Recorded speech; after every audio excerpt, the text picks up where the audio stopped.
Well, what attracted me to this project was Billie Holiday. I mean, she's an extraordinary American artist, one of the greatest artists that we've had of the last century, and still is. Her life has been a mixture of a lot of myth, maybe a lot of misinformation, and I think as we re-examine her life, particularly today in the wake of the opioid and drug crises that we've had forever, it seems, in this country, and the criminalization of it, how we might have viewed her life through different eyes, knowing what we know about addiction these days. And I think we would have had more compassion.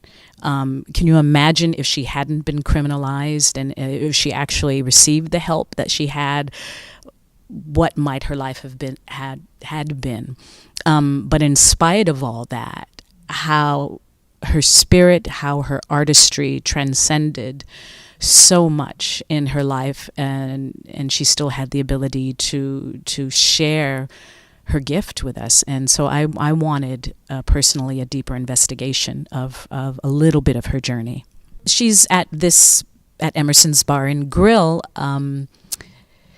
Her closest friend, Lester Young, just a few months earlier had passed away. And it was devastating to her. You know, at this point, she's lost her mother already. She's at a point in her career where, you know, a lot of people are not coming out the way they used to. The biggest thing was her cabaret card had been taken from her after she had been convicted of a felony and sent to prison in West Virginia.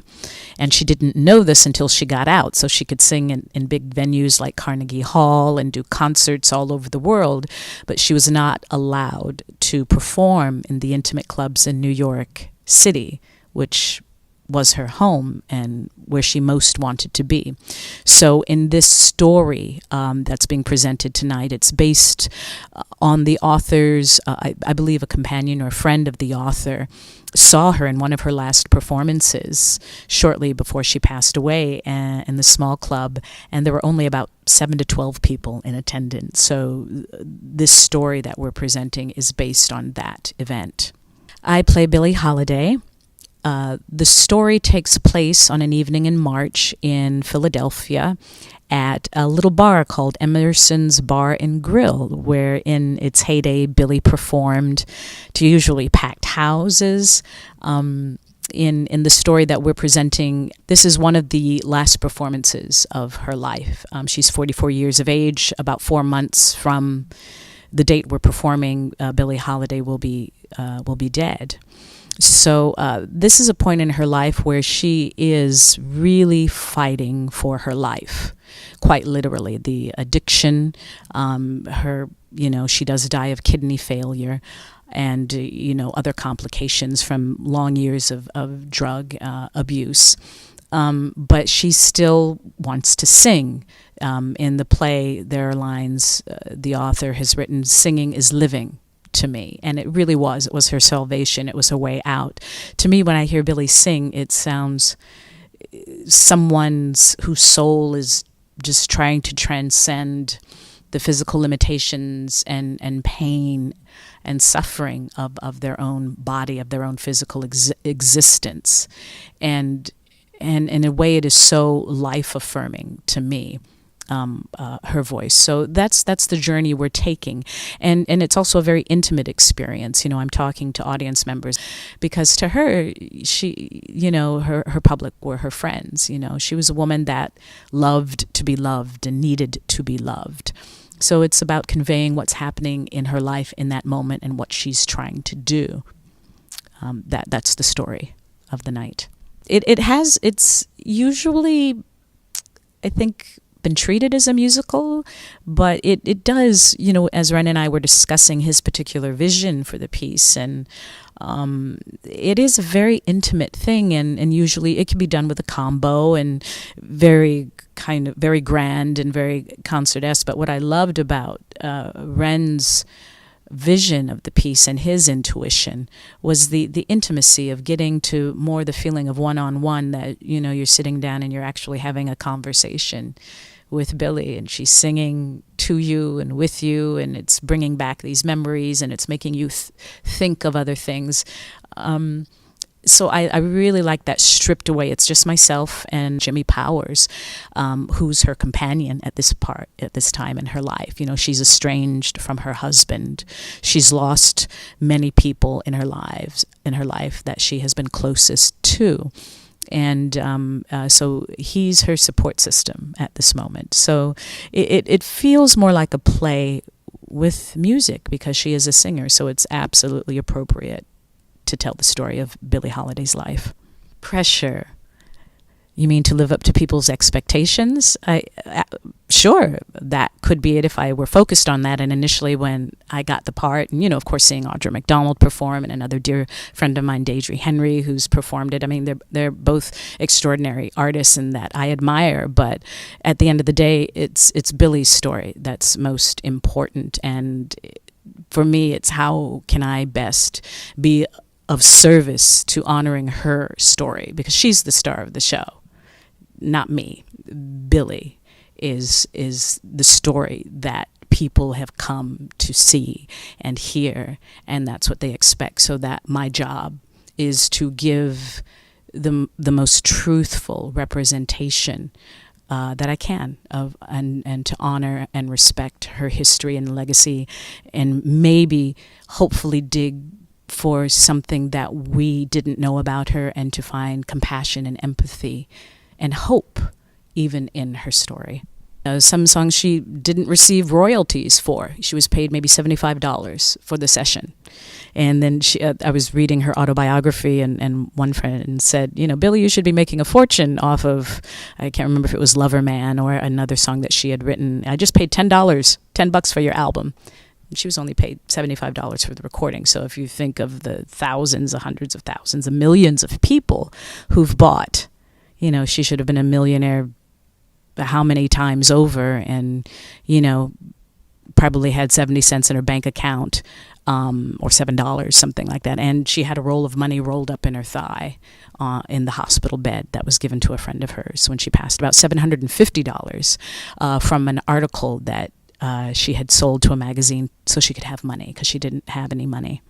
The process of becoming Billie Holiday has been an extensive one. I've worked with 2 vocal coaches, one for music, Michael Scott Harris, who's been my vocal coach and helping me find placement and support and of finding her sound musically. And I also work with a wonderful dialect coach by the name of Denise Woods, and I met her when I was on the set of True Detective, and she's Mahershala Ali's personal dialect coach, and she also did the coaching for the Harriet Tubman film. So there were resources that she was able to use. Finding Billie's particular sound, she grew up in Philly, is her birthplace. And so there were things that were going on in the 1900s, the flu epidemic. There was also, her people came from, at least her daddy's mother, who lived with Billie when Billie was a child, was a slave from a plantation in Virginia.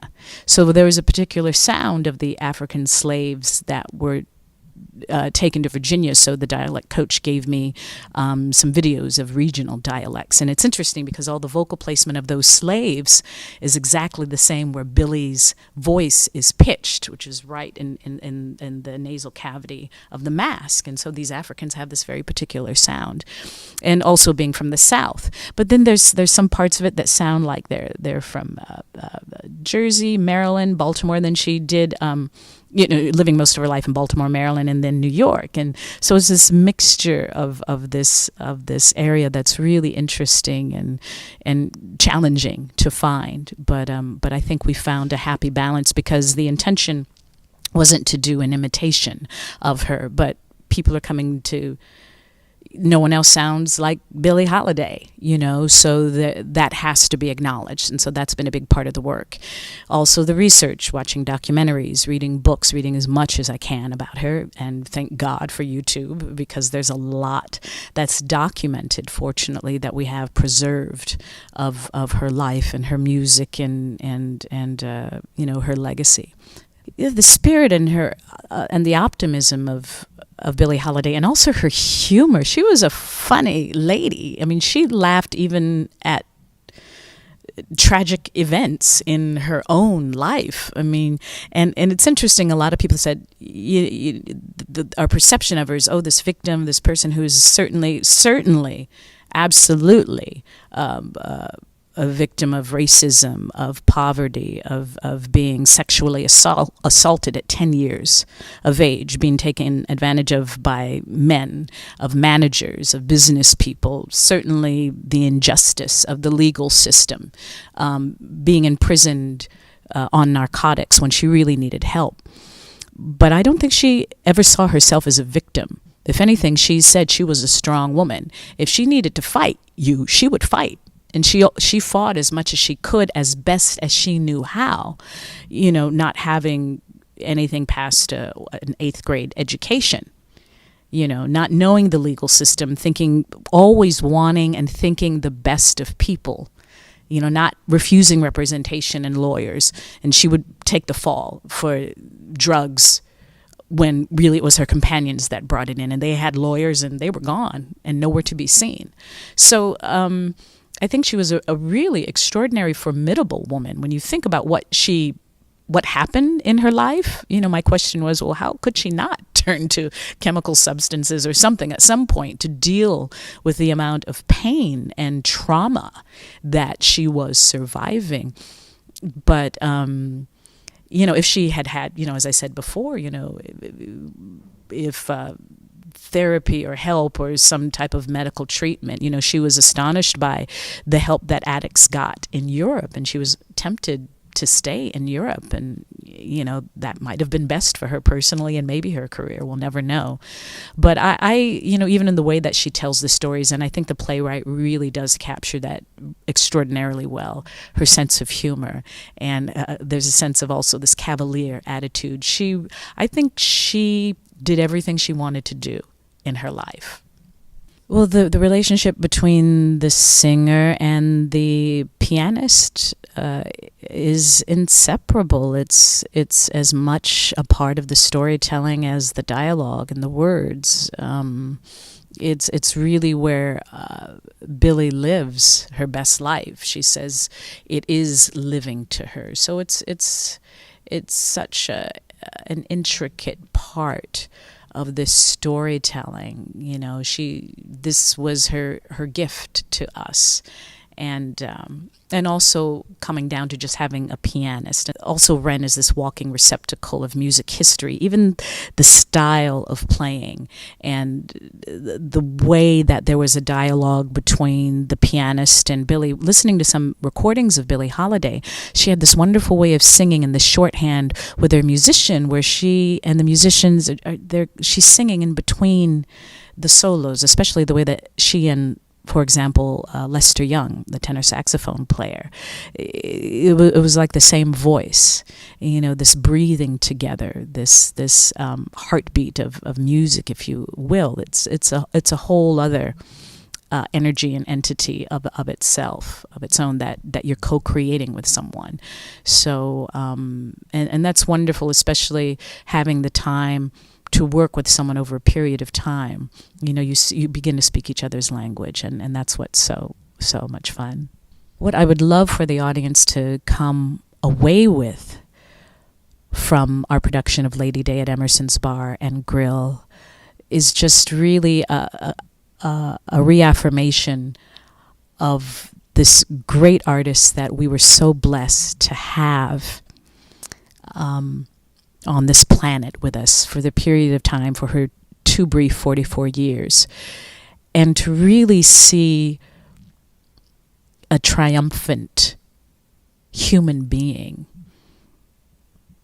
Yes, she was a black woman. Yes, she was a woman who was addicted to drugs. Yes, she was a woman with an extraordinary voice, but she was a woman of such spirit and determination, and to look at her with empathy, and maybe to get us to look differently at what is happening to other human beings like her, like me, like each other. I think it's important for us to share all of our stories, to let us know that we're all in this together. It's not it's not just the other just because someone is different from you. We're born looking different. We come in with different skills and talents, and not, but just to see an example of what's possible, when we connect with other human beings. And I think theater is a great way, as a great affirmation of our humanity, and for so many different people to gather together in a live space to witness someone else's journey, tragic or hopeful or sad or joyous or profound. It's a great affirmation of that, we're all in this together, and to pay tribute to her and to celebrate her, and just to be grateful that we had an artist like Billie Holiday. Why should communities come out and see Billie Holiday? She's one of the greatest artists we've had of the 20th century. We're in the 21st century now. She's timeless. There was so much that I didn't know about her before doing this production. And my dad was a big jazz guy, so I listened to her growing up. It's an exquisite production. It's a wonderful evening of theater. It's a wonderful opportunity to celebrate this woman, to revisit, relive her music. It's timeless. It's transcendent, and you're just going to have a wonderful experience out on the town. And if you don't go out too often, I know theater is a big deal to get out, get in your car, drive, pay for parking, get dinner if you're hungry, and sit down for 90 minutes. But I know that you will be absolutely thrilled and glad you did.